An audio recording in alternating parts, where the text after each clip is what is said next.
7 दिवसाचा अन्नत्याग, 7 दिवसाचा पायदलवारीनंतर प्रचंड ताकदीनं सर्वपक्षीय, सर्व जाती धर्मातील लोक, शेतकरी एकत्र होऊन एक मोठं शक्ती प्रदर्शन सरकारसमोर तो रोष व्यक्त केलेला आहे आणि त्यानं रस्ता ब्लॉक झाला।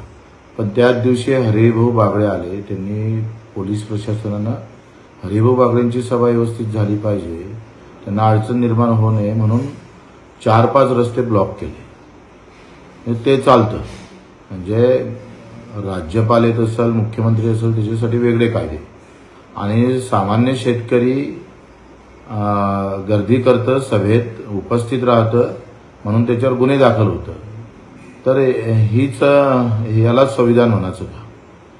आमच्यावर गुन्हे दाखल झाले त्याचा आम्हाला पर्वा नाही आहे, बिलकुल नाही। शेतकऱ्यांसाठी गुन्हेच काय, बलिदान जरी द्यायचं काम पडलं तर आम्ही ते देऊ, त्याच्यानं आमच्यावर काही फरक पडणार नाही।